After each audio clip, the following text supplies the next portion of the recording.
മറ്റൊരു വാർത്തയിലേക്ക് നമുക്കറിയാം. പകുതി വിലയ്ക്ക് സ്കൂട്ടർ നൽകിയ സംഭവം. നേതാക്കളെ പ്രതിക്കൂട്ടിലാക്കി പാതി വില സ്കൂട്ടർ തട്ടിപ്പ് കേസിലെ പ്രതി.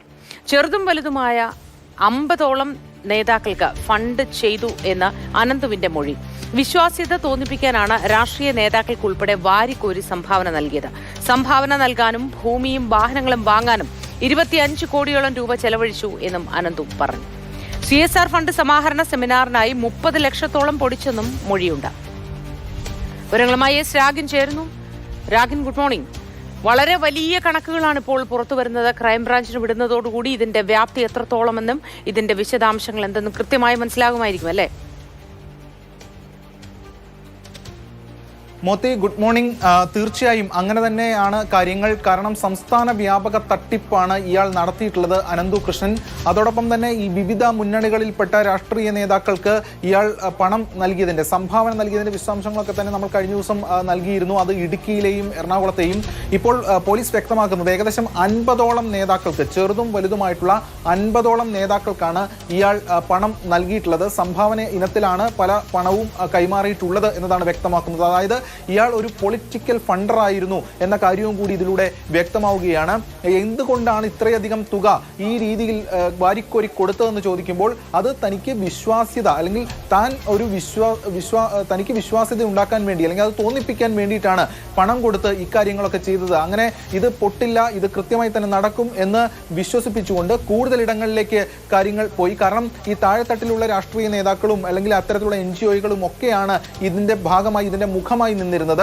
അപ്പോൾ അവരെ ഇത്തരത്തിൽ താൻ ഫിനാൻഷ്യലി വളരെ സൗണ്ടാണ്, തനിക്ക് ഇതിനൊക്കെ കഴിവുണ്ട് എന്ന് തോന്നിപ്പിക്കുന്ന രീതിയിലാണ് ഇയാൾ ഇക്കാര്യങ്ങളൊക്കെ ചെയ്തിരിക്കുന്നതെന്നും വ്യക്തമാണ്. മാത്രമല്ല കൂടുതൽ കണക്കുകൾ കൂടി ഇപ്പോൾ പുറത്തേക്ക് വരികയാണ്. കാരണം ഈ ഭൂമി വാങ്ങുക, 5 പ്ലോട്ടുകളാണ് വാങ്ങിയത്, അതോടൊപ്പം തന്നെ കാറ് വാങ്ങുക, കൂടാതെ ഈ സംഭാവന ഇനത്തിൽ അങ്ങനെ ഏകദേശം 25 കോടിയോളം രൂപയാണ് ഇയാൾ ചെലവഴിച്ചത്. അതായത് 25 കോടി എന്ന് പറയുമ്പോൾ ഇയാൾ അധ്വാനിച്ച് ഏതെങ്കിലും തരത്തിൽ കിട്ടുന്ന റവന്യൂ അല്ല, മറിച്ച് ഇയാൾ പൊതുജനങ്ങളിൽ നിന്ന് സ്കൂട്ടറിന്റെ അഡ്വാൻസായി മേടിച്ച പണത്തിൽ നിന്നാണ് ഈ അനന്തു കൃഷ്ണൻ ഇതൊക്കെ തന്നെ ചെലവഴിച്ചിരിക്കുന്നത്. മാത്രമല്ല CSR ഫണ്ട് സമാഹരണവുമായി ബന്ധപ്പെട്ട ഒരു ക്ലാസ്, സെമിനാർ കൊച്ചിയിലെ ആഡംബര ഹോട്ടലിൽ നടന്നിരുന്നു. അതിനുവേണ്ടി മാത്രം ചെലവഴിച്ചത് 30 ലക്ഷം രൂപയാണ്. പക്ഷേ 1 രൂപ പോലും CSR ഫണ്ട് അനന്തുവിന്റെ അക്കൗണ്ടിലേക്കോ അല്ലെങ്കിൽ അനന്തുവുമായി ബന്ധപ്പെട്ട ആളുകളിലേക്കോ എത്തിയിട്ടില്ല എന്നതും വ്യക്തമാണ്. ഏകദേശം 100ലധികം തവണയാണ് ഡൽഹി യാത്ര നടത്തിയേക്കുന്നത്. അതും ഫ്ലൈറ്റിലാണ് എല്ലാ യാത്രകളും. സ്വാഭാവികമായിട്ടും 1-2 തവണയല്ല, 100ലേറെ തവണ, അതും ഈ CSRുമായി ബന്ധപ്പെട്ട കാര്യങ്ങൾക്കാണെന്നാണ് വ്യക്തമാക്കുന്നത്. ഇത്രയധികം തുക ചെലവഴിച്ച് യാത്ര, അതുമായി ബന്ധപ്പെട്ട കാര്യങ്ങളൊക്കെ നടത്തുന്നതും അപ്പോഴും വീണ്ടും നമ്മൾ ആലോചിക്കണം, ഈ പാവപ്പെട്ട ജനങ്ങൾ നൽകുന്ന മുൻകൂർ പണത്തിൽ നിന്നെടുത്താണ്. അതുമാത്രമല്ല ഇയാൾക്ക് 45 തൊഴിലാളികൾ ഉണ്ടായിരുന്നു എന്നതാണ് വ്യക്തമാകുന്നത്. അങ്ങനെ അവർക്ക് ശമ്പളം ഇനത്തിലും മറ്റും ഓഫീസ് മെയിൻ്റനൻസിനും ഒക്കെ ചെലവഴിച്ചത് പ്രതിമാസം 15 ലക്ഷം രൂപയാണ്. അതും ഈ പറയുന്ന പോലെയുള്ള സ്കൂട്ടർ അഡ്വാൻസിൽ നിന്നെടുത്താണ് ചെലവഴിച്ചിരിക്കുന്നത്. അങ്ങനെ കൂടുതൽ അക്കൗണ്ടുകൾ കൂടി ഇപ്പോൾ പോലീസ് കണ്ടെത്തിയിട്ടുണ്ട്. 19 അക്കൗണ്ടാണ് നേരത്തെ വ്യക്തമായിരുന്നത്, മറ്റ് 2 അക്കൗണ്ടുകൾ കൂടി വ്യക്തമായി.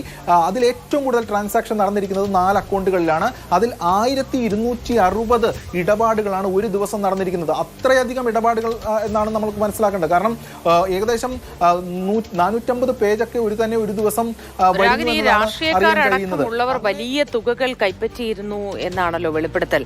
എന്ത് കാരണത്തിനാണ് ഇത്തരം വലിയ തുകകൾ ഇവരൊക്കെ വാങ്ങിയിരുന്നത്, അങ്ങനെ നൽകിയിരുന്നു, അവരുടെ വിശ്വാസ്യതയ്ക്ക് വേണ്ടി കൊടുത്തിരുന്നു എങ്കിൽ? മോത്തി, പ്രധാനമായും ഇതിൽ ഒന്ന് തെരഞ്ഞെടുപ്പ് കാലവും കൂടിയായിരുന്നു. 2024 അല്ലെങ്കിൽ അത്തരത്തിൽ ലോക്സഭാ തെരഞ്ഞെടുപ്പ് നടന്ന ഘട്ടം കൂടിയായിരുന്നു. അങ്ങനെയാണ് വിവിധ രാഷ്ട്രീയ നേതാക്കൾക്ക് ആ ഇനത്തിൽ ഫണ്ട് പോയിട്ടുള്ളത്. അതോടൊപ്പം തന്നെ മറ്റു ചില പരിപാടികൾ, അതായത് നേരത്തെ സൂചിപ്പിച്ചതുപോലെ ചെറുതും വലുതുമായിട്ടുള്ള ആളുകളൊക്കെ തന്നെ സമീപിച്ചിട്ടുണ്ട്.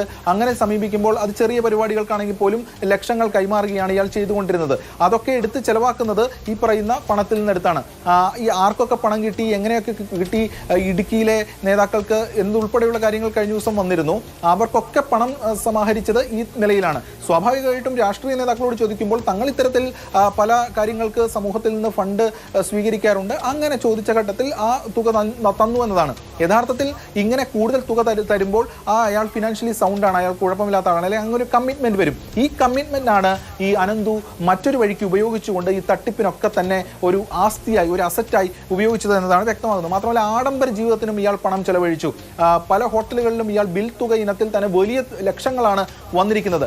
ഇതിൽ ഇതിൽ ഏറ്റവും പ്രധാനപ്പെട്ട കാര്യം എന്ന് പറയുന്നതാണ് സാധാരണഗതിയിൽ ഏതെങ്കിലും തരത്തിലുള്ള ബിസിനസ് നടത്തി അല്ലെങ്കിൽ അത്തരത്തിൽ റവന്യൂ ഇതൊരു റവന്യൂ ജനറേറ്റ് ചെയ്യാതെ ഇത്തരത്തിലുള്ള വരുന്ന ജനങ്ങൾ സ്കൂട്ടറിനായി തരുന്ന അഡ്വാൻസിൽ നിന്നെടുത്താണ് ഈ കാര്യങ്ങളൊക്കെ ചെയ്തിരിക്കുന്നതെന്നാണ് വ്യക്തമാകുന്നത്. ചിലർക്ക് അത്തരത്തിൽ തന്നെയുള്ള പണം അത് ഏതെങ്കിലും പ്രോഗ്രാമിന് വേണ്ടിയിട്ടല്ല, മറിച്ച് അല്ലാതെ തന്നെ നിശ്ചിത തുക കൈമാറിയിട്ടുണ്ടോ എന്നതടക്കമുള്ള കാര്യങ്ങളും ഇപ്പോൾ പോലീസ് പരിശോധിച്ചുകൊണ്ടിരിക്കുക. എന്തായാലും ഇന്ന് കസ്റ്റഡി കാലാവധി അവസാനിക്കുകയാണ്. അനന്തുവിനെ തിരിച്ച് മൂവാറ്റുപുഴ കോടതിയിൽ അന്വേഷണ സംഘം ഹാജരാക്കും. ശരി.